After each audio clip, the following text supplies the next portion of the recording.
উদারবন্ধের ভাই বোন যারা এখানে উপস্থিত হয়েছেন তাদেরকে আমার আন্তরিক অভিনন্দন। আমি এখানে সবার সাথেই পরিচিত। উদারবন্ধের বিভিন্ন জায়গায় আমি বিভিন্ন সময় কাজ করেছি বা গেছি। মূলত আমি একজন সমাজকর্মী হিসাবে এসেছিলাম প্রায় 10-12 বছর আগে।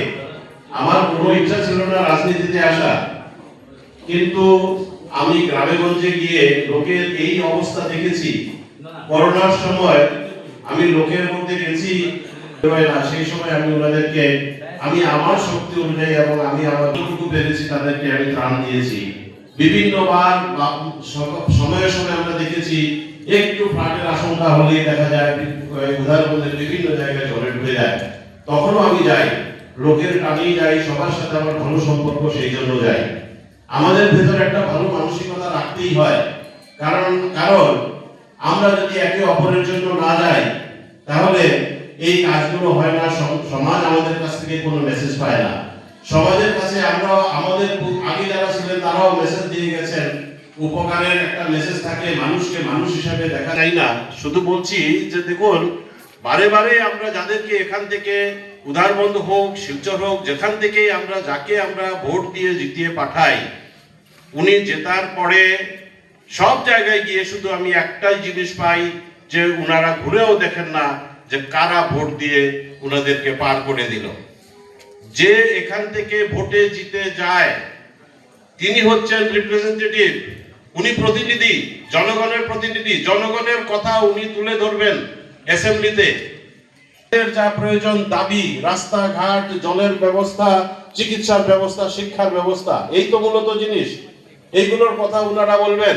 কিন্তু আমরা সময়ে সময়ে দেখেছি, আপনাদের মধ্যেও অনেকে দেখেছেন, ইনাদেরকে যদি এইচপিসির কথা বলা যায় তাহলে উনারা বলেন এনআরসির কথা।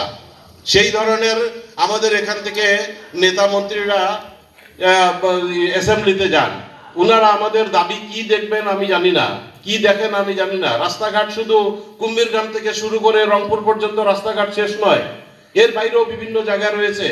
আপনারা বিভিন্ন জায়গায় আজ দ্বিগুণ থেকে শুরু করে দুধবাতিলের ভেতর থেকে শুরু করে মাদ্রিপাড় থেকে শুরু করে বিভিন্ন জায়গায় যান, যেখানে ফ্লাডের জলে একেবারে রাস্তাও নিশ্চিহ্ন করে দেয়। একটা 4টা রাস্তার মাথায় একটা কুয়া থাকে, যেখানে গ্রামের মেয়ে লোকেরা সকালবেলায় জল নিয়ে যায়, খাবার জল, কিন্তু ওনাদের স্নান আর কাপড় ধোয়া ইত্যাদি নদীর জলে করতে হয়। সেই রকম ব্যবস্থা কোথায় মুখ থুবড়ে পড়েছে আজকে জলজীবন মিশন প্রকল্প? তাহলে বলতে লাগে যে উদারবন্ধে এসে মুখ থুবড়ে পড়েছে। আমাদের প্রপার উদারবন্ধেও আজকে জলের একটা সমস্যা রয়ে গেছে। আমরা যদি দুধপাতিল অঞ্চলে যাই, সেখানেও রয়ে গেছে। আমিও দেখেছি যে এটারও ভিডিও আমি একজন সাংবাদিকের কাছ থেকে পেয়েছিলাম, যে একটা কুয়া যদি খোঁড়া হয় তাতেও নাকি কমিশন দিতে হয়। আজ মথুরা নদীটার কথা দেখলে দস্তুর মতো কষ্ট হয়। মথুরার জল এখন কোথাও 15 ফিট, কোথাও 20 ফিট শেষ হয়ে গেছে। ওখানে পাথর বলতে কোনো জিনিস নেই, নিচে স্ট্রেট পাথর বেরিয়ে এসছে।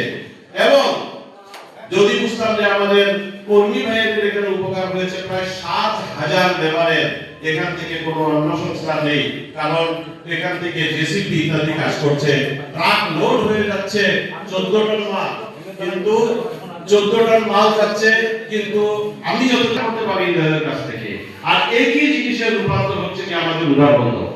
আমি এইটুকু বলতে পারি যে আজকে যদি আমি যদি আমার হাইকমান্ড, আমাদের অনারেবল গৌরব গগৈজি যদি কোনো রকম আমার ক্যান্ডিডেটটা যদি সিলেকশন হয় বা আমি যদি টিকিট পাই, এতটুকু বলতে পারি আপনাদেরকে যে আপনাদের সহায়তা সর্বক্ষণে সর্ব জায়গায় আমার দরকার হবে। আপনারা যদি তারপরে আমাকে যদি সাহায্য করেন, তাহলে আমি যদি সাকসেসফুলি যদি আমি জিতে বেরিয়ে আসতে পারি, তাহলে আমি আপনাদের রিপ্রেজেন্টেটিভ হয়ে কাজ করব, মালিক বা রাজা হতে চাইবো না। এটা আমি কথা দিচ্ছি আপনাদেরকে। আমি দলের সমস্যার সমাধান করব, মানবিকতার দিক দিয়ে আমি করব। সমস্ত জনগণ আমার নিজের ভাই বোন, আমি আপনাদের ফ্যামিলির লোক, আমি আপনাদের বাড়ির লোক। আমাকে সেইভাবে করতে পারবেন, আমার সাথে দেখা করতে পারবেন। আমার বাড়ির গেট কখনো বন্ধ হয় না, কোনো কারোর জন্যই হয় না। আজকে দেখুন এখানে চিকিৎসা ব্যবস্থা বলতে কোনো জিনিস নেই। 30 বেডের আমাদের এই উদারবন্ধের হসপিটাল, কোনো ধরনের চিকিৎসা হয় না। এখানে এলেই শুধু আমাদেরকে পাঠিয়ে, কোনো রোগী একজন নিয়ে গেলেই একে পাঠিয়ে দেওয়া হয় শিলচরে। এখান থেকে শুধু রেফার করে দেওয়া হয় না শিলচর মেডিকেল কলেজে যাও, কোনো ধরনের চিকিৎসা ব্যবস্থা নেই। কি করে একটা রয়েছে এখানে করোনার সময় শুধু আমরা দেখেছি করোনার টেস্ট হতো, তারপরে কোনো ফাংশন নেই, কোনো ইসিজি নেই, একটা সাধারণ এক্সরে ব্যাপারটা পর্যন্ত নেই। তাহলে আমরা এগুলো কেন পাবো না? উদাহরণ দেয় 1,92,000 শুধু ভোটার আছে, আমরা কেন পাবো না? এতগুলো ফ্যামিলি রয়েছে, এত সব লোক রয়েছে, অ্যাক্সিডেন্ট হতেই পারে, অসুখ বিসুখ হতেই পারে। আজকে উদাহরণের মতো জায়গাতে আমি কিছুদিন আগে যে অমরানগর বাগানের দিকে গেছিলাম, সেখানে এক ভদ্রমহিলা ছোট ছোট দুটো বাচ্চাকে রেখে মারা গেছেন। উনার অসুখের কারণ হচ্ছে কি উনার পেট খারাপ হয়েছিল, অর্থাৎ উনার লুজ মোশন হয়েছিল। আজকের দিনে বরদাস্ত করা যায় না যে একটা পেট খারাপ হয়ে যদি একটা লোক যদি মারা যায়, উনাকে আনা লাগে। তাহলে সেই ব্যবস্থা নেই কেন? উনাদেরকে যখন জিজ্ঞেস করেছি ওরা বলছে আমরা 108 বার 108-এ ফোন করেছে, কিন্তু 108 এবং সকাল হতে হতে ভদ্রমহিলা তখন জলের অভাবে তখন মারা যায়। তো যাই হোক, এগুলো জিনিসকে সংস্কার করতে হবে, প্রতি লোকের চিকিৎসা যাতে প্রাধান্য পায় এবং চিকিৎসা ব্যবস্থার উন্নতি করতে হবে। আজকে শুধু একটাই বলেন, তাহলে আমাদের ছেলেমেয়েরা কোথায় যাবে? মেট্রিক পাস করার পরে, আমাদের হায়ার সেকেন্ডারি পড়ার পরে ওদেরকে কলেজে যেতে হবে, সেই শিলচরের দরজা খটখটাতে হয়। কেন তার মধ্যে থাকবে না? কেন হায়ার সেকেন্ডারি স্কুলগুলো হাতে তোলা কয়েকটা স্কুল রয়েছে, সব দিক থেকেই পিছিয়ে আছে। তো সুতরাং আমি বলবো আপনাদেরকে যে এই দীর্ঘায়িত না করে বলছি, যদি আমি আসতে পারি, আপনাদের যদি শুভাকাঙ্ক্ষা থাকে, আপনাদের যদি আশীর্বাদ থাকে, তাহলে আমি আপনাদের রিপ্রেজেন্টেটিভ হয়ে কাজ করব। আর এই জিনিসগুলোর উপর আমার নজর থাকবে এবং এই জিনিসগুলোকে আমি আমূল সংস্কার করাবো। আপনারাও খুশি হবেন যে আপনাদের ছেলে আপনাদের জন্য কাজ করবে। ধন্যবাদ। আমি দীর্ঘায়িত করলাম না, বেশ অনেক সময় হয়েছে। আর আমি আমার যারা এখানে, আমি ভাবতে পারিনি যে এত লোক হবে। তো বাইরে যারা দাঁড়িয়ে আছেন আপনাদের কাছে আমি ক্ষমা প্রার্থী, কারণ আপনারা দাঁড়িয়ে থেকে শুনছেন। সেই সময় আমি এখানে বসেছিলাম, তো আমার একটু অসহ্য বোধ হচ্ছিল যে আপনারা সব বাড়ির বাইরে দাঁড়িয়ে আছেন, ঘরের বাইরে। আপনাদের কাছে আমি আরেকবার মাপ চেয়ে নিচ্ছি। আর এখানেই শেষ করলাম।